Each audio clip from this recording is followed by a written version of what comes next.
right? And the question is whether it is an economic sugar high or whether or not it is this shot in the arm financially, economically, that this country needs. I mean, obviously, the Biden administration argues that it's the latter, and that this is absolutely what is needed. And they've had economists, even those, as you well know, Aaron, some of whom work for President Trump, who agree with them on that.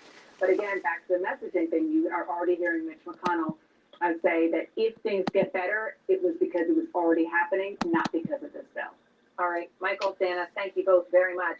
And President Biden's speech is about to begin in just a few minutes. We're going to bring that to you live as our coverage continues now. Hello. I'll check my... Hey, good evening. In just a few moments, President Biden will give his first primetime address to the nation. He's expected to call on states to make COVID vaccinations available to all adults by the 1st of May. His remarks come at the end of a momentous and hopeful day, precisely 1 year, almost to the minute, from the day our world changed completely. A year ago tonight, the NBA's Oklahoma Thunder were about to take on the Utah Jazz when the game was called off. The player had just tested positive for COVID. Moments later, Tom Hanks and his wife, Rita Wilson, announced they were ill with the virus. At nearly the same time, the former president announced a travel ban from Europe, promising, quote, the most aggressive and comprehensive effort to confront a foreign virus in modern history. By that point, a year ago, about 1,100 Americans had tested positive for COVID and 33 had died. Earlier that day, the World Health Organization declared the outbreak a pandemic.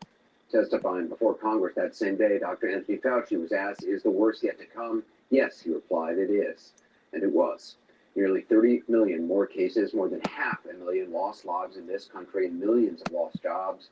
Now, with new federal relief checks on the way, 3 vaccines on the market, but deaths still averaging about 1,400 a day, President Biden is to address the nation tonight. And as we wait, let's just check in quickly with CNN Senior White House correspondent Phil Mattingly. Sounds like President Biden is about to make some big announcements here, Phil.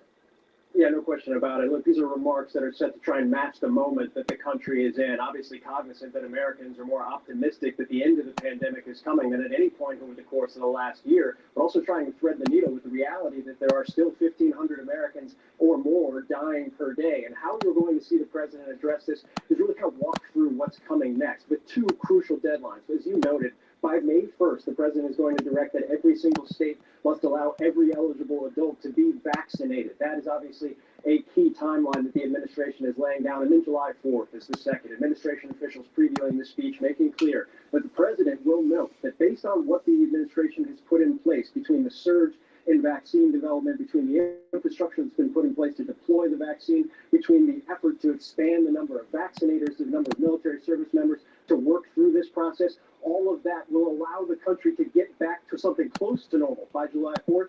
If Americans keep doing what they're supposed to do, that will be the key tonight. The federal government trying to do its job, Americans need to do the same, Anderson. All right, Phil Mattingly, we'll check in with you after the president speaks, which we expect to be about 2 minutes past the hour. That's about 5 minutes from now. There's new polling just out going into it. CNN Chief National Correspondent John King is at the Magic Wall. John, what does it show? Anderson, it's actually quite remarkable. It shows the opportunity the president has tonight, but also shows the challenge in this very polarized already political environment, even though it's day 51 of the Biden presidency. Here's the big headline. As the president addresses the country tonight about the pandemic that started 1 year ago, Americans are in such a much more optimistic mood. 77% of Americans think the worst is behind us. That's the opportunity for the president. Lead us out of the COVID pandemic. Only 19% think the worst is yet to come.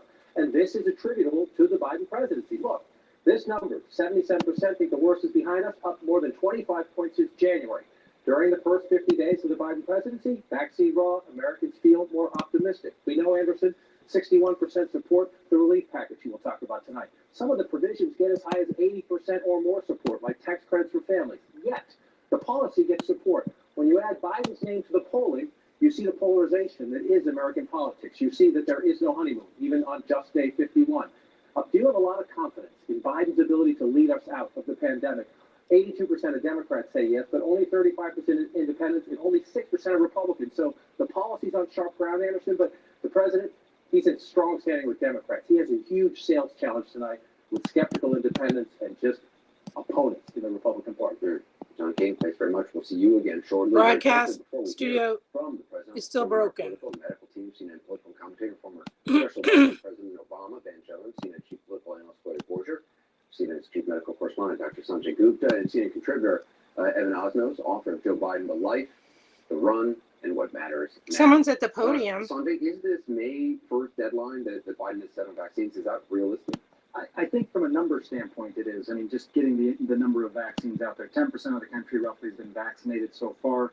So you're talking a couple hundred more million doses here.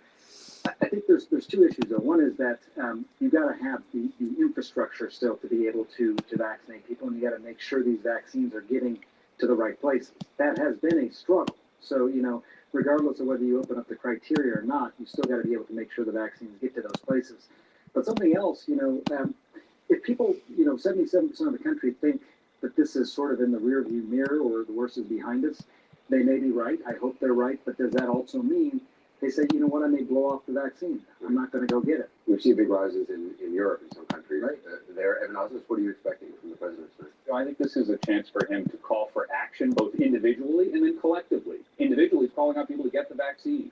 We're moving from that phase, the survival phase, really into the phase of taking action yourself. Really Also into the collectively, phase investing in of taking ourselves. action We're for getting yourself. some questions about why it was so many Americans were so close to being when they're job seeking and beginning to make some of those choices about setting ourselves up for the future. Setting ourselves up for the On the way. And I think that, you know, it's not good enough just to win it. You also got to spin the win. And if you're going to do that tonight, progressives like this, which is hard to please progressives, and Republicans like it so much they voted against it, they still want the credit. Lori? Well, believe it or not, 50 days in, this is really about Joe Biden's legacy as President of the United States. I mean, this is the largest anti-poverty program in decades. He's talking about ending a pandemic, and most of all, in many ways, he's trying to tell people that government works. Government can work for you again, and you can believe your government when it tells you something, because we've been through the past 4 years. That hasn't been the case. He's played the expectations game very, very well. Yeah. Now everyone would say right there, President Biden is walking from the state dining room into the East Room for his, what will be his first primetime televised address to the nation. Good evening, my fellow Americans. Tonight, I'd like to talk to you about where we are as we mark 1 year since everything stopped because of this pandemic. A year ago, we were hit with a virus that was met with silence and spread unchecked. Denials for days, weeks, then months. That led to more deaths, more infections, more stress, and more loneliness. Photos and videos from 2019 feel like they were taken in another era. The last vacation, the last birthday with friends, the last holiday with extended family. While it was different for everyone, we all lost something. A collective suffering, a collective sacrifice. A year filled with the loss of life and the loss of living for all of us. But in the loss, we saw how much there was to gain in appreciation, respect, and gratitude. Finding light in the darkness is a very American thing to do. In fact, it may be the most American thing we do. And that's what we've done. We've seen frontline and essential workers risking their lives, sometimes losing them, to save and help others. Researchers and scientists racing for a vaccine. And so many of you, as Hemingway wrote, being strong in all the broken places. I know it's been hard. I truly know. As I've told you before, I carry a card in my pocket with the number of Americans who have died from COVID to date. It's on the back of my schedule. As of now, total deaths in America, 527,726. That's more deaths than 127,726. and 9/11 That's more deaths. There were husbands, wives, sons and daughters, grandparents, friends, neighbors, young and old. They leave behind loved ones, unable to truly grieve or to heal, even to have a funeral. but I'm also thinking about everyone else who lost this past year to natural causes, by cruel fate of accident or other disease. They too died alone. They too leave behind loved ones who are hurting badly. You know, you've often heard me say before, I talk about the longest walk any parent can make is up a short flight of stairs to his child's bedroom to say, I'm sorry, I lost my job. I can't be here anymore. Like my dad told me when he lost his job in Scranton. So many of you had to make that same walk this past year. You lost your job. You closed your business. Facing eviction, homelessness, hunger, a loss of control. Maybe worst of all, a loss of hope.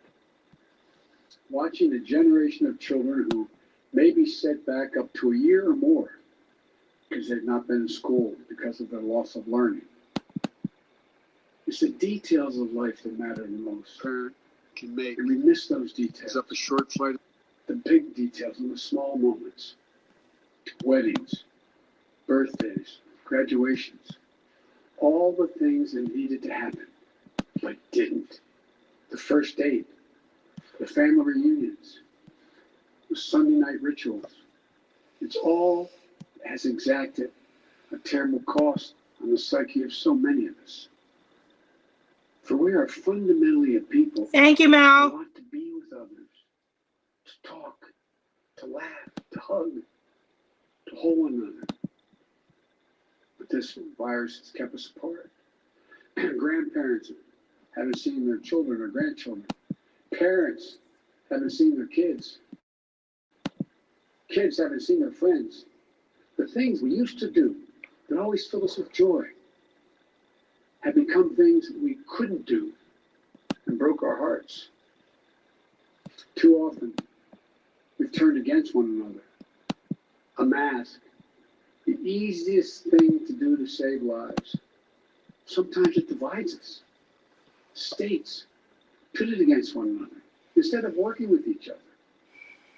Vicious hate crimes against Asian Americans who've been attacked, harassed, blamed, and scapegoated. At this very moment, so many of them are fellow Americans. They're on the front lines of this pandemic trying to save lives. And still, they're forced to live in fear for their lives, just walking down streets in America. Excuse me. It's wrong, it's un-American, and it must stop. Look, we know what we need to do to beat this virus. Tell the truth. Follow the scientists and the science. Work together. Put trust and faith in our government to fulfill its most important function, which is protecting the American people. No function more important. We need to remember the government isn't some foreign force in a distant capital. No, it's us, all of us. We the people. For you and I, that America thrives when we give our hearts, when we turn our hands to common purpose. And right now, my friends, we're doing just that. And I have to say, as your president, I'm grateful to you. Last summer, I was in Philadelphia and I met a small business owner, a woman. I asked her, I said, what do you need most? I'll never forget what she said to me. She said, looking me in the eye, she said, I just want the truth. The truth. Just tell me the truth. Think of that. My fellow Americans, you're owed nothing less than the truth. Thank you. And for all of you asking when things will get back to normal, here is the truth. The only way to get our lives back, to get our economy back on track, is to beat the virus. You've been hearing me say that for while I was running and the last 50 days I've been president. But this is one of the most complex operations we've ever undertaken as a nation in a long time. That's why I'm using every power I have as President of the United States to put us on a war footing to get the job done. Sounds like hyperbole, but I mean it, a war footing. And thank God we're making some real progress now. In my first full day in office, I outlined for you a comprehensive strategy to beat this pandemic. We've spent every day since attempting to carry it out. 2 months ago, this country didn't have nearly enough vaccine supply to vaccinate all or ever near all of the American public. But soon we will. We've been working with vaccine manufacturers, Pfizer, Moderna, Johnson & Johnson, to manufacture and purchase hundreds of millions of doses of these 3 safe, effective vaccines. And now, at the direction and with the assistance of my administration, Johnson & Johnson is working together with a competitor, Merck, to speed up and increase the capacity to manufacture new Johnson & Johnson vaccine, which is 1 shot. In fact, just yesterday, I announced, and I met with the CEOs of both companies, I announced our plan to buy an additional 100 million doses of Johnson & Johnson vaccines. These 2 companies, competitors, have come together for the good of the nation, and they should be applauded for it. It's truly a national effort, just like we saw during World War II. Now, because of all the work we've done, we'll have enough vaccine supply for all adults in America by the end of May. That's months ahead of schedule. And we're mobilizing thousands of vaccinators to put the vaccine in one's arm, calling active duty military, FEMA, retired doctors and nurses, administrators, and then those to administer the shots. And we've been creating more places to get the shots. We've made it possible for you to get a vaccine at nearly any one of 10,000 pharmacies across the country, just like you get your flu shot. We're also working with governors and mayors in red states and blue states to set up and support nearly 600 federally supported vaccination centers that administers hundreds of thousands of shots per day. You can drive up to a stadium or a large parking lot, get your shot, never leave your car, and drive home in less than an hour. We've been sending vaccines to hundreds of community health centers all across America, located in underserved areas. And we've been deploying, and we will deploy more mobile vehicles and pop-up clinics to meet you where you live, so those who are least able to get the vaccine are able to get it. We continue to work on making at-home testing available. And we've been focused on serving people in the hardest hit communities of this pandemic: Black, Latino, Native American, and rural communities. So what does all this add up to? When I took office 50 days ago, only 8% of Americans, after months, only 8% of those over the age of 65 have gotten their first vaccination. Today, that number is 65%. Just 14% of Americans over the age of 75 50 days ago had gotten their first shot. Today, that number is well over 70%. With new guidance from the Centers for Disease Control and Prevention, the CDC, that came out on Monday, it means simply this: millions and millions of grandparents who went months without being able to hug their grandkids can now do so. And the more people are fully vaccinated, the CD will continue to provide additional guidance on what you can do in the workplace, places of worship with your friends, as well as travel. When I came into office, you may recall, I set a goal that many of you said was that kind of way over the top. I said I intended to get 100 million shots in people's arms in my first 100 days in office.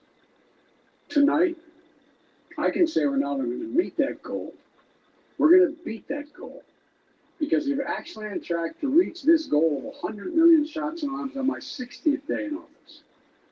No other country in the world has done this. None. And I want to talk about the next steps we're thinking about. First, tonight, I'm announcing that I will direct all states, tribes, and territories to make all adults, people 18 and over, eligible to be vaccinated no later than May 1. Let me say that again. All adult Americans will be eligible to get a vaccine no later than May 1.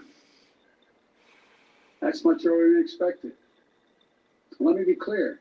That doesn't mean everyone's going to have that shot immediately, but it means you'll be able to get in line beginning May 1. Every adult will be eligible to get their shot. And to do this, we're going to go from 1 million shots a day that I promised in December, before I was sworn in, to beating our current pace of 2 million shots a day, outpacing the rest of the world. Secondly, at the time when every adult is eligible in May, we will launch, with our partners, new tools to make it easier for you to find the vaccine and where to get the shot, including a new website that will help you first find the place to get vaccinated and the one near. No more searching for an appointment for you and your loved ones. Thirdly, with the passage of the American Rescue Plan, and I thank again the House and Senate for passing it, and my announcement last month of a plan to vaccinate teachers and school staff, including bus drivers, we can accelerate massive nationwide effort to reopen our schools safely and meet my goal that I stated at the same time, about 100 million shots, of opening the majority of K-8 schools in my first 100 days in office. This is going to be the #1 priority of my new Secretary of Education, Miguel Cardona. Fourth, in the coming weeks, we will issue further guidance on what you can and cannot do once fully vaccinated, to lessen the confusion, to keep people safe, and encourage more people to get vaccinated. And finally, fifth, and maybe most importantly, I promise I will do everything in my power. I will not relent until we beat this virus. But I need you, the American people. I need you. I need every American to do their part. And that's not hyperbole. I need you. I need you to get vaccinated when it's your turn and when you can find an opportunity.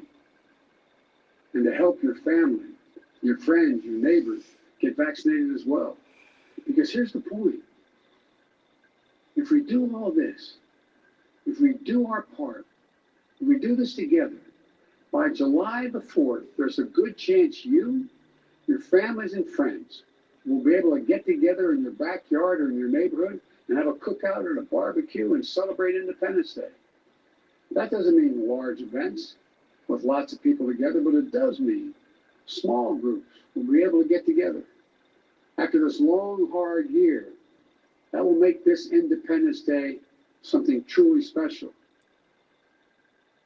where we not only mark our independence as a nation, but we begin to mark our independence from this virus.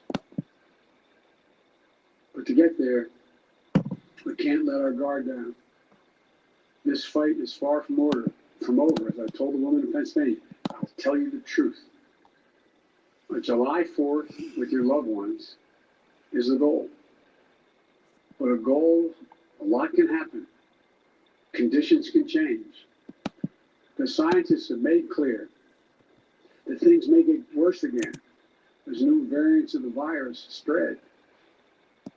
We've got work to do to ensure that everyone has confidence in the safety and effectiveness of all 3 vaccines. So our message to you is this: listen to Dr. Fauci, one of the most distinguished and trusted voices in the world. He's assured us the vaccines are safe.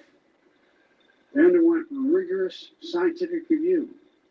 I know they're safe. Vice President Harris and I know they're safe. That's why we got the vaccine publicly in front of cameras, so for the world to see, so you can see us do it. The First Lady and the Second Gentleman also got vaccinated. Talk to your family, friends, your neighbors, the people you know best who've gotten the vaccine. We need everyone to get vaccinated. We need everyone to keep washing their hands, stay socially distanced, and keep wearing the mask as recommended by the CDC. Because even if we devote every resource we have, beating this virus and getting back to normal depends on national unity. And national unity isn't just how politics and politicians vote in Washington, what the loudest voices say on cable or online. Unity is what we do together as fellow Americans. Because if we don't stay vigilant and the conditions change, then we may have to reinstate restrictions to get back on track. And please, we don't want to do that again. We've made so much progress. This is not the time to let up. Just as we were emerging from a dark winter into a hopeful spring and summer is not the time to not stick with the rules. I'll close with this. We've lost so much over the last year. We've lost family and friends. We've lost businesses and dreams we spent years building. We've lost time with each other. And our children have lost so much time with their friends, time with their schools. No graduation ceremonies this spring. No graduations from college, high school, moving up ceremonies. You know, and there's something else we lost. We lost faith in whether our government and our democracy can deliver on really hard things for the American people. But as I stand here tonight, we're proving once again something I've said time and time again, till you're probably tired of hearing me say it. I say it to foreign leaders and domestic alike. It's never, ever a good bet to bet against the American people. America is coming back. The development, manufacture, and distribution of vaccines in record time is a true miracle of science. It's one of the most extraordinary achievements any country has ever accomplished. We also just saw the Perseverance rover land on Mars. Stunning images of our dreams that are now a reality. Another example of the extraordinary American ingenuity, commitment, and belief in science and one another. And today, I signed into law the American Rescue Plan, an historic piece of legislation that delivers immediate relief to millions of people. Includes $1,400 in direct rescue checks, payments. That means a typical family of four earning about $110,000 will get checks for $5,600 deposited if they have direct deposit or in a check, a treasury check. It extends unemployment benefits. It helps small businesses. It lowers healthcare premiums for many. It provides food and nutrition, keeps families in their homes. And it will cut child poverty in this country in half, according to the experts. And it funds all the steps I've just described to beat the virus and create millions of jobs. In the coming weeks and months, I'll be traveling along with the First Lady, the Vice President, and Second Gentleman, members of my cabinet, to speak directly to you, to tell you the truth about how the American Rescue Plan meets the moment. And if it fails at any place, I will acknowledge that it failed, but it will not. About how after long, dark years, one whole year, there is hope and light and better days ahead. If we all do our part, this country will be vaccinated soon. Our economy will be on the mend. Our kids will be back in school. And we'll have proven once again that this country can do anything, hard things, big things, important things. Over a year ago, no one could have imagined what we were about to go through. But now, we're coming through it. And it's a shared experience that binds us together as a nation. We are bound together by the loss and the pain of the days that have gone by. We're also bound together by the hope and the possibilities the days in front of us. My fervent prayer for our country is that after all we've been through, we'll come together as one people, one nation, one America. I believe we can and we will. We're seizing this moment. And history, I believe, will record. We faced and overcame one of the toughest and darkest periods in this nation's history. The darkest we've ever known. I promise you, we'll come out stronger with a renewed faith in ourselves, a renewed commitment to one another, to our communities and to our country. This is the United States of America. And there's nothing, from the bottom of my heart, I believe there's nothing we can't do when we do it together. So God bless you all. And please, God, give solace to all those people who lost someone.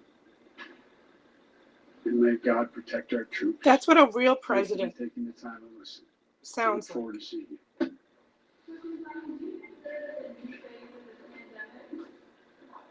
President, speaking of accomplishments and loss, setting big goals, signaling what we all hope will be the end of the worst year this country has seen in generations.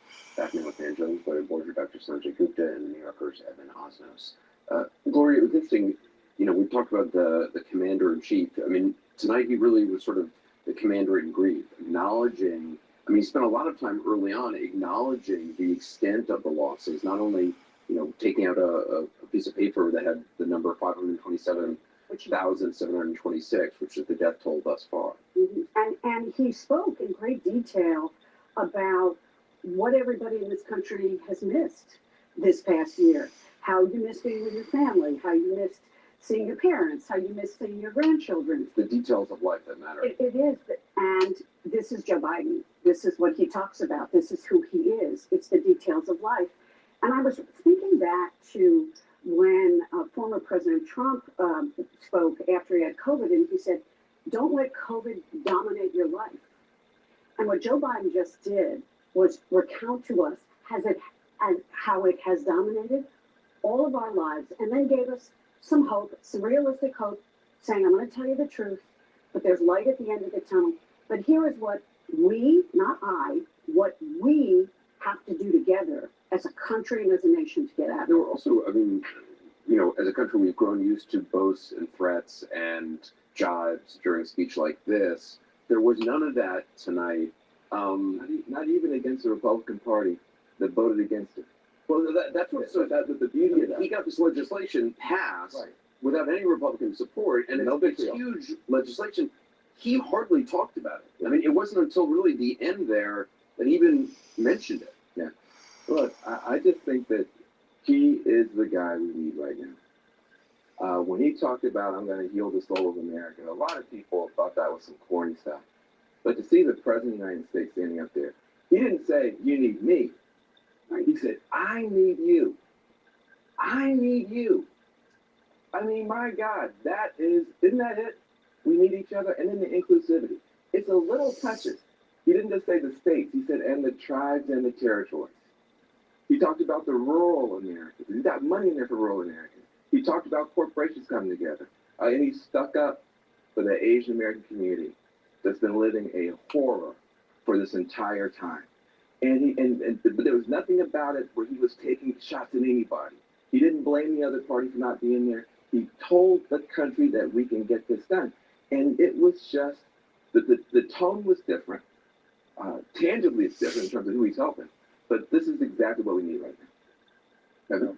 Joe Biden once mentioned to me that the hardest thing for a leader to do is to make a case for doing hard things that will prevent the worst outcome. Because you have to persuade people that if they do nothing, that the worst will come. And that's what he set out to do tonight. What he said was, it's not on me, it's on all of us. I'm here doing my part. But in a sense, the only phrase he didn't use tonight that we all hear from him is, here's the deal. He was making a deal. He's saying, we're doing this part, but it's conditional on all of us taking this to heart. First thing he did when he moved into the Oval Office was he hung a portrait of FDR. He's been talking about FDR for a year. When I talked about it last year, he said, the reason why I admired what FDR did in the Great Depression was that it wasn't ideological. It was practical. It was taking the steps that had to be done to prevent the economy from going into the tank all the way up into World War II. Just taking practical steps and leveling with people. That's what he's trying to channel. It's interesting, Sunday, he talked about science a lot, not sort of saying that the vaccine rollout was a victory of business or leadership. It was science, and repeatedly talked about the importance of science. But he's facing a situation now where, you know, in a number of states, they're getting rid of their mask mandates. They're opening up businesses to 100% capacity. While he didn't address those states outright by name, he certainly was trying to get across the idea that, you know, it's too soon. Don't fall back now. There is a big danger out there of what the braggadocio that we've become used to, but the steady, quiet. Yeah, no doubt. We've seen what could possibly happen here. But, you know, it's interesting because he's really got to thread this needle. People are really looking at this, 77% saying that the worst is behind us. So how do you maintain that sort of optimism and still tell people to be careful? Like it's challenging. You know, I think with regard to the various states and the public health measures, that's one thing that people are starting to lift those in those states. On the other hand, they're also saying, this administration, you can go to nursing homes now. You can go to long-term care facilities and things like that. Things that people couldn't believe, you know, a few weeks ago could be possible. They're saying it's okay now. So it's all signaling this sort of new phase. And it's going to be a fine balance because you still want people to be careful. You still want them to get vaccinated and still be optimistic all at the same time. And I think part of his message was, we're here to help you. Government is not the deep state. And as he said, you know, it's not some capital somewhere, you know, he said, we're here to help you. And so, you know, you have to, believe me, you have to restore your trust and your faith in what we are doing and understand that we're not lying to you, and we want you to get the vaccine, not because of any political statement, and we want you to wear a mask, not because of a political statement, but because it will save lives and get us out of this pandemic. And I think it's a deeper kind of patriotism. There's this kind of cheaper patriotism that separates the American people from America's government. And says, I love America's people, I hate America's government. And he said, the government is us. It's a democracy. The government is us. And he's calling for a whole of government and whole of society approach. And when he's bragging on those competitors, I've got two corporations that are complete, and they're helping us. We're working together. Those are the kind of, you know, touches. They kind of just subtly suggest that maybe we can start helping each other. One of the CNN's chief White House correspondent, Caitlin Collins, who was in the East Room when the president spoke, just made it out onto the lawn. Caitlin, what were your impressions? Well, it was notable how much he was trying to connect really with the camera as he was speaking. You often just saw him leaning on the lectern in front of him, crossing his hands, lowering his voice at times, and really trying to connect, it seemed like, with this message. You know, really going for that kind of a fireside chat is what it looked like to us in the room. There were very few of us in the room, I should note, just a handful of reporters and photographers, and I didn't see any senior staff in the room, but the one person I did see standing at the back was the First Lady, and she seemed to be listening pretty intently as President Biden was speaking. And of course, he went over so much of what we had expected him to say with the announcements about May 1st and who is eligible for the vaccine, about July 4th, what that could potentially look like. But two other things that also stuck out to me was, one, he was talking about how much of this is still on the American people, talking about the federal government's efforts, but saying it is up to people to get vaccinated when they actually can get the vaccine, encouraging their friends to do so, talking about vaccine hesitancy that health officials have expressed so much concern about, but also saying that if we do not make progress, if we start to lose some of the progress that we've made, we could see restrictions reinstated. And he seemed to take a moment to say, I really don't want that to happen. And then, of course, you saw him continuing to go and to speak and taking not a direct shot at his predecessor, but saying that during this pandemic, one thing that has happened is people have lost faith in the federal government and these institutions to be able to take care of situations like this, what they are supposed to be primed for, and they've lost faith in that. And they no longer count on them in hard times, is what President Biden said. And that seemed to be a direct response to the handling of the pandemic by the last administration. Yeah, Caitlin Collins, appreciate it. Evan, to Caitlin's point, I mean, it wasn't just at that point that he was kind of dissing the previous administration. It was right off the top when he talked about denials for days. He didn't, name any names. He didn't even call them out as the prior administration. He just talked about, what we have come out of as what denials for days was one of the phrases. It was very interesting, though. I mean, this is the first primetime televised address this president has given. We are used to seeing Joe Biden as vice president, off to the side of President Obama. We've seen him on the campaign trail. We've never seen him in this setting, and Caitlin pointed out him sort of leaning on the podium. There was a sort of grandfatherly approach, I guess, to his presentation. Yeah, this afternoon you saw the policy side of the president signing that bill. Tonight you saw the pastoral side of the presidency.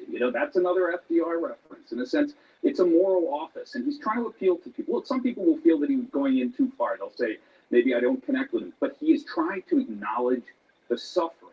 This is a speech that could have been given 9 months ago, could have been given 6 months ago. What struck me was he didn't say there's light at the end of the tunnel. What he said is, here's how we're building the tunnel. Here's how we're going to get out of the predicament we're in. It was functional while also trying to say, I'm setting expectations, and here's where we're going to go. But we should also be realistic, Sanjay. I mean, they clearly set their sights, their public pronouncements early on low about what they were aiming for. I mean, it was 100 million vaccinations. I can't remember the exact number by the time frame, but which was basically what the prior administration, frankly, was already on schedule to do.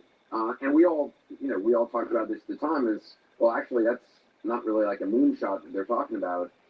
Clearly, that was part of their plan. Yeah, I think so, and I think it was so different than what we'd heard, which was sort of over-promising before. This idea of under-promising and then over-delivering, I think, was true. This was a bit different, though, tonight. Even to say by May 1st, everyone's going to be eligible. He said doesn't mean everyone's going to get their vaccine by then, but everyone will be eligible. But by the end of May, he thinks everyone would really be able to get a vaccine. That's a line in the sand. There's a lot of things to really make that happen. I mean, that's huge to have that date on people's calendar. A date, and also July 4th. He put that on the calendar as well. So right. I mean, but these are, it's I think very achievable. But I think they're getting more audacious in terms of their goal setting now. There's some risk in that because people are going to be looking at their calendars now with some hope. So again, he's putting some things on the line, and I think that's important. I think the thing about Joe Biden is that when people are writing speeches with him, and you know this, he always said, "I want to explain this. Will your grandmother understand what we are talking about in the speech? Go back and think about it again." And when I look at this speech, what he told you is what he wants to do. It's not that complicated. He said it's a really complex process, but here's our goals. July 4th, people understand. May 1st, people understand. This is the beginning of the sales pitch of the rescue plan. This is what it will do for you if you've lost your job, if you have kids and you earn below a certain income. This is going to rescue people from poverty. So he went through it line by line. In a way, I think it's quite digestible for the public, and I would presume that the plan would even go more popular after tonight. Yeah, I mentioned the fact that the president didn't go after Republicans for not voting for his COVID relief bill. Wanted to see this Monteraju for reaction on Capitol Hill. I know you're getting word on how the president's speech was received in Congress by some, Mona. Yeah, actually, Republicans have actually said very little so far. Typically, in a speech of this magnitude, a primetime address, Republicans, the opposition party would have their message lined up. They would probably be quick out of the gate in attacking the president from the other party. They have not yet. Perhaps that will still come. We're not expecting any formal comment from Mitch McConnell tonight, the Senate Republican leader. We'll see if House Republican leader Kevin McCarthy does issue a statement, though that could come shortly. Mitch McConnell did offer a rebuttal of sorts earlier this morning to the president's speech. He said that Democrats and President Biden just want to sprint in front of the parade and claim credit. That was the argument from the Republicans going in. Democrats, though, Anderson, taking a victory lap of sorts. Chuck Schumer just tweeted, he said, Democrats promised big, bold COVID relief, and we delivered. Anderson. Monteraju, thanks again. That's language you didn't actually hear from the president saying that kind of stuff. Coming up next, the CDC director, Dr. Rochelle Walensky, on the news we just heard the president make and what it means to all of us in the weeks ahead. We'll be right back. It was like I was a stranger to him. Dad? Where's that? I'm here. Why do you keep looking as if there's something wrong? Everything is fine. There's something funny going on. The Father, rated PG-13, now playing select cities.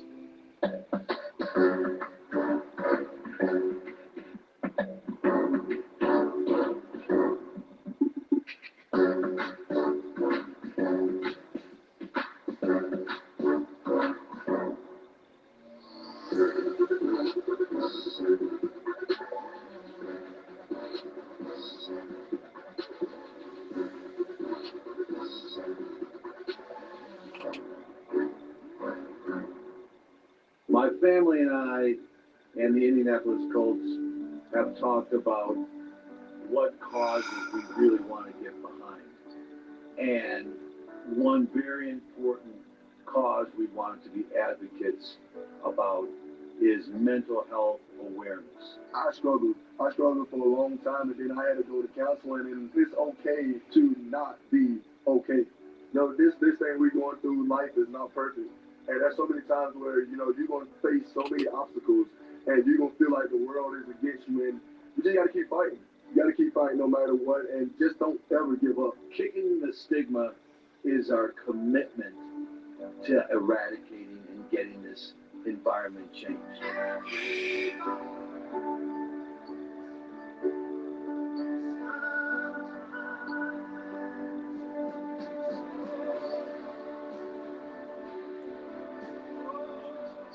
Medical school is very stressful.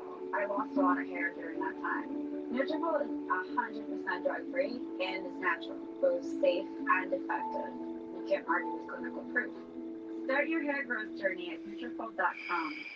We started with computers. We didn't stop at computers. We didn't stop at storage or plasma. We kept going, working with our customers to enable a kind of technology that can guide an astronaut back to safety and help make a hospital come to you instead of you going to it. So when it comes to your business, you know we'll stop at nothing.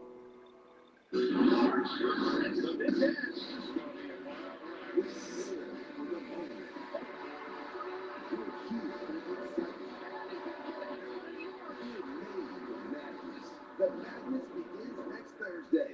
DeWitt has truckloads of quality Whirlpool appliances at Factory Direct special savings. Save on Whirlpool top-load and front-load laundry pairs. Plus, ask about special financing at DeWitt, Portland's appliance expert. Don't miss it. Want to save hundreds on your wireless bill? With Xfinity Mobile, you can. How about saving hundreds on the new Samsung Galaxy S21 Ultra 5G? You can do that too. All on the most reliable network? Sure thing. And with fast nationwide 5G included at no extra cost, we've got you covered. So join the carrier rated #1 in customer satisfaction. And learn how much you can save at xfinitymobile.com/mysavings.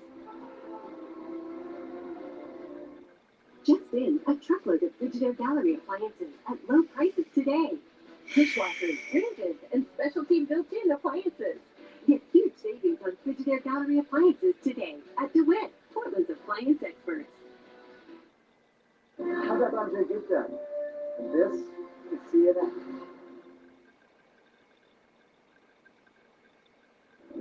During his speech, President Biden promised further guidance on what those who are fully vaccinated can and can't do. He said the guidance would lessen the confusion and encourage more people to get vaccinated. Later, he said, quote, "If we all do our part, this country will be vaccinated soon." We're joined now by CDC Director Dr. Rochelle Walensky. Dr. Walensky, when I spoke to the president a few weeks ago, he said that every American who wanted a vaccine would be able to receive one by the end of July. Tonight, he says he wants states to make all adults eligible by May 1st, which underscores the race that we're in. Is the situation even more urgent tonight than in recent months, given the variants in states opening up? Good evening, Anderson. Thanks for having me. I'm delighted that we now can see that we will have enough vaccine to vaccinate every American by the end of May. The timeline is moved up because we have been working really hard to ensure that we have those vaccines available.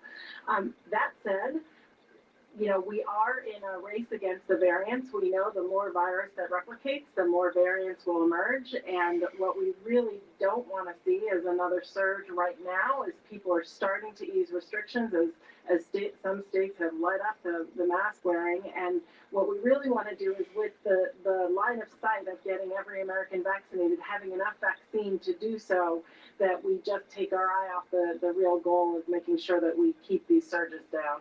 To that point, President Biden just said that things may get worse as the new variant spread, which was a quote. The variant first discovered in the UK is now prevalent in Italy. That country today recorded its highest number of new COVID cases since November. There's a new surge of cases in Germany, where the same variant first discovered in the UK is now detected at 55% of new cases. Are you confident that here in the U.S. we can avoid these kind of surges that other countries are facing? Or why would we be able to, if that is true? This is entirely up to us.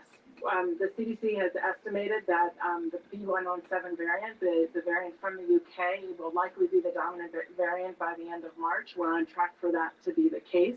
We know that it's about 50% more transmissible than the wild type variant.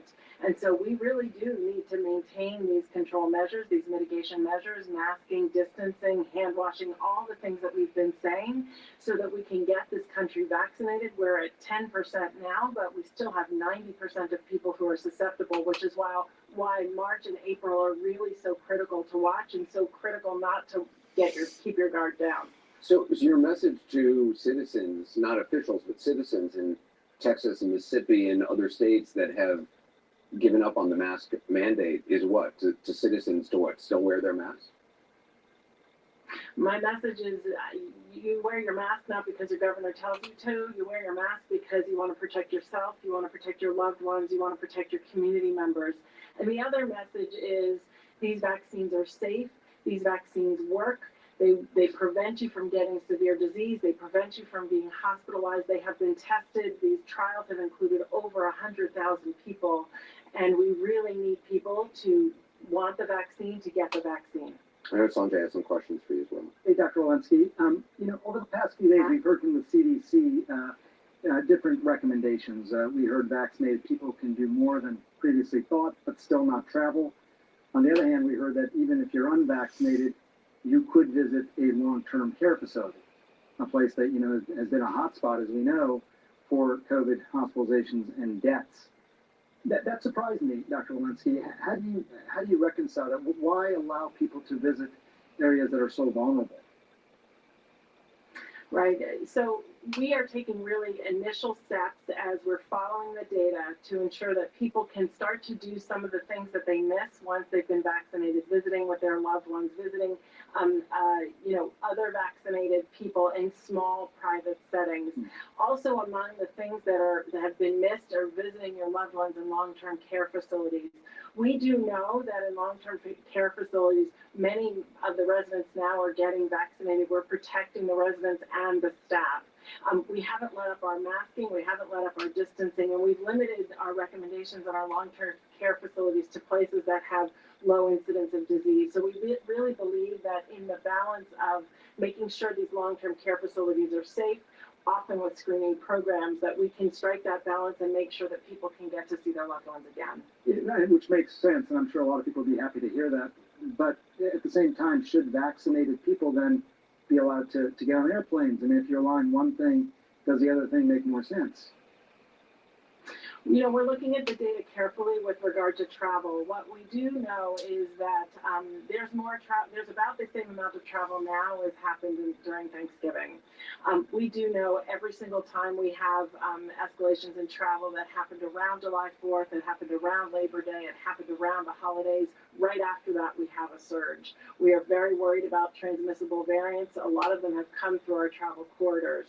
So we're being extra cautious right now with travel, and we will follow that and update it as soon as we have more data.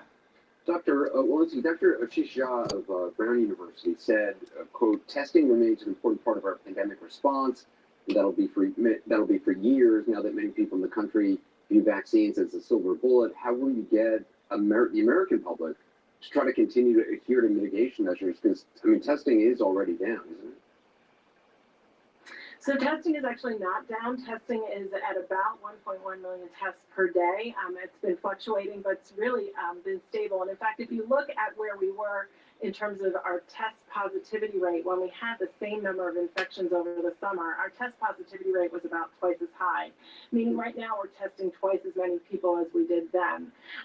That said, we still have more testing that we need to do. We need to understand how we're going to test in congregate settings. We need to look at what's going to happen with breakthrough infections. We need to test in our schools because we know that we're not going to have all of our children vaccinated by the time they should be going back to school in the fall. So I still think that there's an extraordinary role for testing, and we're continuing to scale up those efforts. Come the fall, will people still be needing to wear masks? I mean, are masks here to stay? Obviously, COVID is not going to go away. It may become more seasonal. People will be vaccinated, but will people be carrying around masks with them from here on? Yeah, I think it's too early to project when we can lose our masks. We're trying to do this step by step. Our first initial step was to get people who are vaccinated seeing other people. How we're going to have masks in school in the context of children who aren't vaccinated, I think it's too early to tell. You were 1 year ago, you were a practicing physician on the front lines treating patients in Massachusetts General Hospital. You're now the director of the CDC. What are some, just personally, on your thoughts looking back on this year? Yeah, it's just been an extraordinary year. I can tell you where I was when my pager went off and said we have a case at Mass General Hospital. It was March 6th, a Friday morning. It was a cool morning. I was in a conference room. My life changed. All of our lives changed at around that time. Caring for patients, gowned, gloved, masked, face shielded, when they were dying and you were the only warm hand that they could hold. There's no words to describe that. I remember how nauseous I was looking at the document of crisis standards of care, how we're going to make decisions about who's going to get a ventilator. I remember being on reopening boards and talking about lives versus livelihoods. How are we going to make these decisions? And of course, I've had my own personal milestones that have been lost. So, this has been an extraordinary year for all of us. It started with a lot of hopelessness, a lot of lack of control, a lot of powerlessness. And what I would like to say is going into this next year, we have that hope, we have that power, we have that control, but we need every individual to do their part. We can provide the guidance, but if people are not doing their part to keep the infection rates down and to get themselves vaccinated, we are, this is in our control. Yeah, Dr. Walensky, Sanjay, thanks so much. We appreciate it. Up next, we remember some of the lives lost during this pandemic.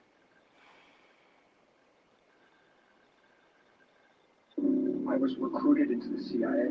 I have to lie about what I do for a living. Someone out there could have weaponized plays. We have to find and stop them. We're exposed. I already sent the assignment to the assets. You recruited him. You trained him.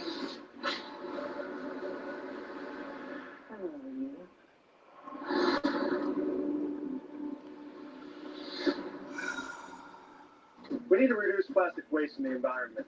That's why at America's beverage companies, Our bottles are made to be remade. not all plastic is the same. We're carefully designing our bottles to be 100% recyclable, including the caps, They're collected and separated from other plastics. so they can be turned back into material that we use to make new bottles. That completes the circle and reduces plastic waste. Please help us get every bottle back.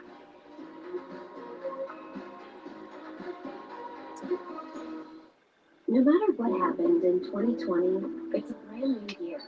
And with HelloFresh, it's 365 days to start fresh. 365 ways to make time for yourself.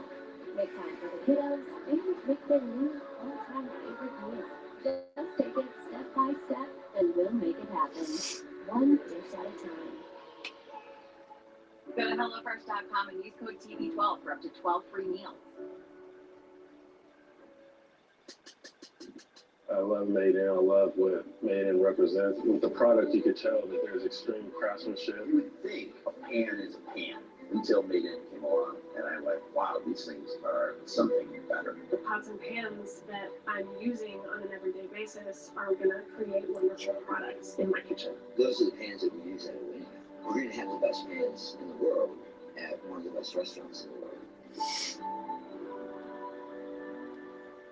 Through Ancestry, I learned so much about my grandparents that I never knew. I'm a lawyer now, but I had no idea that my grandfather was a federal judge in Guatemala. My grandfather used his legal degree and his knowledge to help people that were voiceless in his country. That put a fire in my heart. It made me realize where I got my passion for social justice. Bring your family history to life like never before. Get started for free at Ancestry.com.